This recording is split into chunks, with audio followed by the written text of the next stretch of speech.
उन 100 कुओं में से पहला कुआं है जिन्हें हम इस वीडियो में बनाने वाले हैं। पानी पानी पानी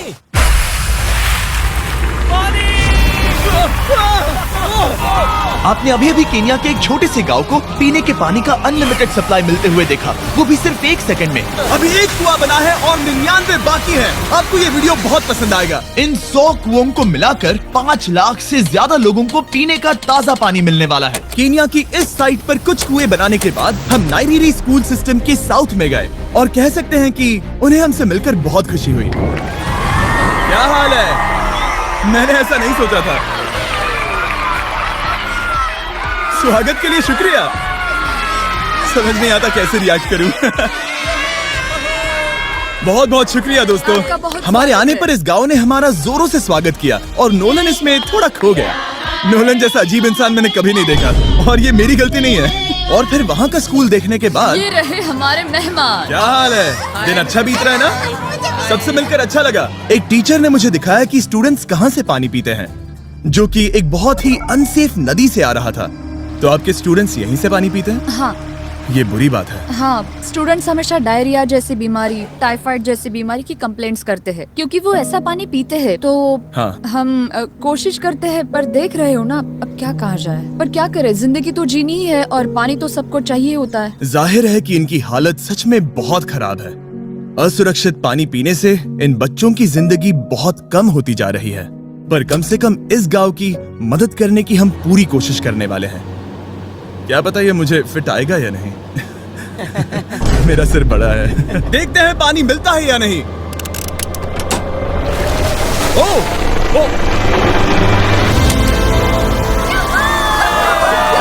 बारिश हो रही है। क्या नजारा है। पानी जमीन से बाहर आने के बाद उसे ऐसे बैरल्स में इकट्ठा किया गया और बैरल्स को वाटर टावर्स पर लगाने के बाद आसपास के गांव के लोगों के पास सिर्फ पीने के लिए साफ पानी ही नहीं था, पर एक प्रेशराइज्ड वाटर सोर्स भी था, जिसका मतलब है कि लॉन्ड्री के लिए सुरक्षित पानी भी मिलेगा। और खींचो। मुझे बताओ ये नोलन की मॉम से कितना हैवी है? नोलन की मॉम से दुगना। ओह गॉड। मैं तुम्हें यहाँ से धकेल दूंगा। ठीक है, इसे अब यहाँ रख दो। हमने केन्या में और 20 कुएं बनाए और उसके बाद इसके जूते में भी कुआं डोंट है वरी, क्या? मेरे दूसरे जूते में भी पानी है। मैं बताता हूँ कि हमने ये 29 कुएं कैसे बनाए। इस विशाल सी ड्रिल से जमीन में सैकड़ों फीट गहरा गड्ढा किया, वो भी पॉल्यूटेड सोर्सेज से होकर सीधे विशाल से पीने लायक पानी तक। उसके बाद हमने पाइप्स इंस्टॉल किए ताकि लोग पूरे अफ्रीका में इन हैंड पंप से पानी ले सके और नाइरीरी में भी। इसे टेस्ट करके देखते हैं। पानी जैसा है। मुझे इस 5 गैलन ड्रम को भरने के लिए 5 मिनट लगे। इससे एक दिन में कितना पानी मिल सकता है? 3600 गैलन्स एक दिन में। ये ना केवल स्कूल के 400 बच्चों को कवर करेगा, बल्कि स्कूल के आसपास के गांव वाले भी इसका अच्छे से इस्तेमाल कर सकते हैं। पानी के लिए शुक्रिया आपका। कोई बात नहीं। ये पंप नॉन स्टॉप 30 सालों तक चल सकता है। आपको लग रहा होगा कि इस तरह का बड़ा काम करने के लिए एक बड़े गवर्नमेंट की जरूरत पड़ेगी, पर ये सच नहीं है। ये प्रॉब्लम सुलझाना बिल्कुल मुमकिन है और ऐसी चीजें करने के लिए इंसानियत को आगे आना ही चाहिए। आपके कामयाबी का राज क्या है? सच कहूँ तो ऐसा कुछ खोजो जो तुम्हें करना पसंद है, उसे लंबे समय तक करो और तुम्हें कामयाबी जरूर मिलेगी। मैं इसे बहुत करीब लाने वाला हूँ, देख रहे हो? मजेदार है ना? जरा ऊपर देखो, वो रिकॉर्ड कर रहा है। ठीक है, मैं इसे करीब लाने वाला हूँ। ठीक है।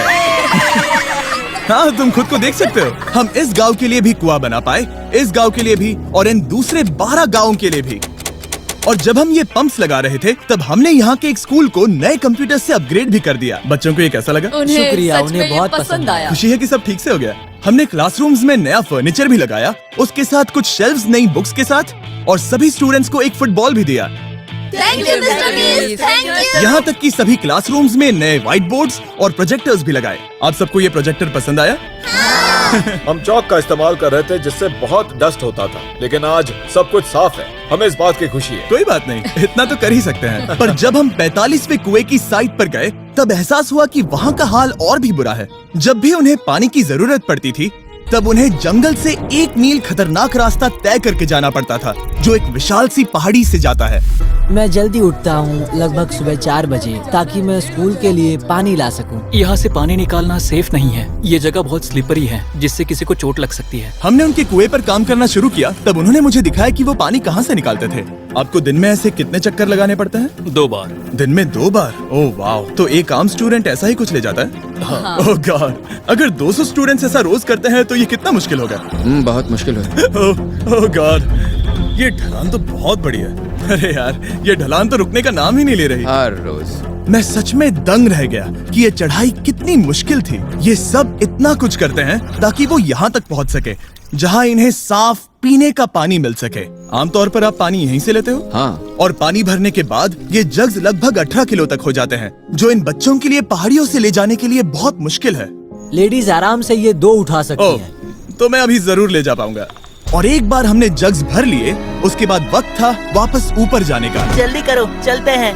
इससे तो पसीना भी नहीं आ रहा है। मैं ले लूंगा। और अब घंटों तक असुरक्षित पानी को इकट्ठा करने के बजाय उनका नया पंप स्कूल के बस 10 फीट दूर था।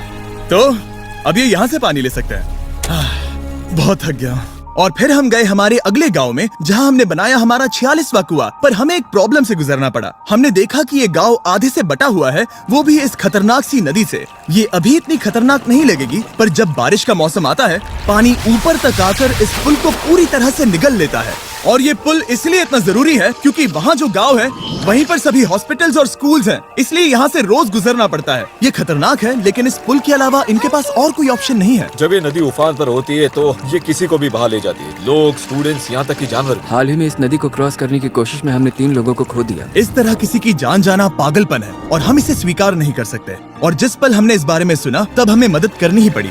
तो पंप तक जाने वाले पुल को जब हमने ठीक करना शुरू किया, तब हमने केन्या से 2000 मील दूर जिम्बाब्वे देश का भी सफर तय किया। अफ्रीका में आए 1 हफ्ते से ज्यादा हो गया है और अब भी कई पंप्स लगाने बाकी है। तुम में से बदबू आ रही पर मैंने सुबह ही शावर लिया था। बात होते ही मैं हाथ नीचे ले लूंगा। इस काम के लिए मैं तुम दोनों पर भरोसा कर सकता हूँ। हाँ। हमें सबसे पहले एक लोकल हॉस्पिटल की जांच करनी थी, जहाँ साफ पानी की सख्त जरूरत थी। अंदर जाने पर हमें पता चला कि इस क्लिनिक की इस गांव को कितनी जरूरत थी। एक साल में यहाँ पर कितने बच्चे जन्म लेते हैं? 1 महीने में करीब 50। इसका मतलब एक साल में पूरे 600। वाह! पर दुख की बात यह है कि इन प्रेग्नेंट महिलाओं को सिर्फ पानी लाने के लिए 1 मील तक जाना पड़ता है और इन भारी बकेट्स को लेकर वापस आना पड़ता है। पर अच्छी खबर ये है कि हमने इनकी पैसों से मदद की यहाँ पर एक मॉडर्न पंप लगाने के लिए। संभाल के, इसे पकड़ो। और अब बस देरी थी इसे शुरू करने की। ठीक है नोलन, क्या तुम तैयार हो? मैं तैयार हूँ। ओवर। मुझे एक ड्रामेटिक जूम इन दो। नोलन, मैंने बटन दबा दिया है, ये काम कर रहा है?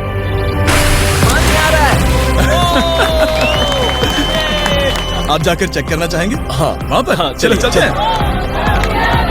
लोगों को पानी मिलता देख मुझे आखिर बहुत अच्छा खुशी हो पानी रही मिल ही है। गया। ये सच में कमाल की बात है। हमारा नोलन एक प्रोफेशनल डांसर है। हाँ। मैं डांस कर रहा हूँ। वो कर क्या रहा है?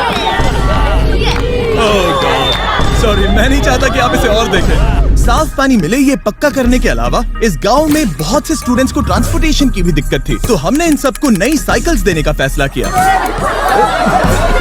बच्चे बहुत ज्यादा हैं, पर हमने साइकिल्स भी उतनी ही खरीदी है।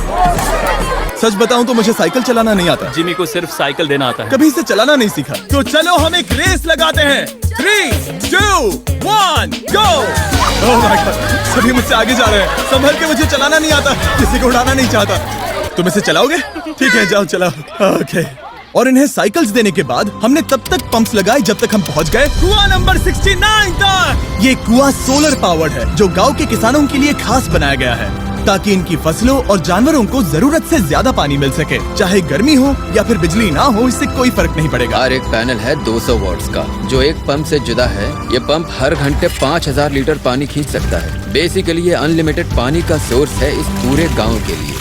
ये बहुत बढ़िया है। और जिम्बाब्वे छोड़ने के बाद हम चाहते थे कि अफ्रीका की सभी कम्युनिटीज को पानी मिलता रहे, इसलिए हमने और कुछ पंप्स बनाए युगांडा में, सोमालिया में और कैमरून में। कैमरून में हमने क्या क्या किया ये देखने के लिए फिलैंथ्रोपी चैनल पर हम जल्द ही एक वीडियो अपलोड करने वाले हैं। इन गाँव में वक्त बिताने पर मुझे एहसास हुआ कि पंप्स लगाना कितना जरूरी होता है। कैसे ये खेती को पानी देते हैं, भूखे का पेट भरते हैं, कैसे ये हॉस्पिटल्स को साफ सुथरा रखते हैं, और सबसे जरूरी कैसे ये आने वाले पीढ़ी के बच्चों के लिए लंबी और हेल्दी जिंदगी जीने में मदद करते हैं, और इससे कम्युनिटीज का भविष्य भी सेफ हम होता है। बहुत समय से इंतजार कर रहे हैं साफ पानी के लिए। Water is life. और कुछ लोकल लोगों की मदद से हमने आखिरकार ये पुल पूरा कर ही लिया, जिसे ये कम्युनिटी अगले 100 सालों तक इस्तेमाल कर सकती है। कई जिंदगियां बचेगी, परिवार एक साथ आएंगे, परेशानियां चली जाएंगी। इस वीडियो में हमने जो 100 पंप्स लगाए हैं वो कई जिंदगियां बदल देंगी, पर ये काफी नहीं है। इसीलिए मैं चाहता हूं कि आप जाने से पहले beachphilanthropy.org/wealth पर जाएं और मुमकिन हो तो पैसे डोनेट करें। मैं सच कह रहा हूं, हमें इस वीडियो से एक पैसे का भी फायदा नहीं हो रहा है। इस वीडियो से जितने भी पैसे आएंगे वो 100% इन पंप्स को बनाने में खर्च होंगे, वो भी पूरी दुनिया में। पता है ये अजीब है कि एक यूट्यूबर को ये सब करना पड़ रहा है, पर किसी को तो करना ही होगा। अगर कोई नहीं करेगा तो हम ये करेंगे ही। आप देख सकते हैं इस काम से कई कम्युनिटीज की जिंदगियां बदल रही हैं। और फाइनली 100वां पंप। ओह माय गॉड, मुझे माफ करना।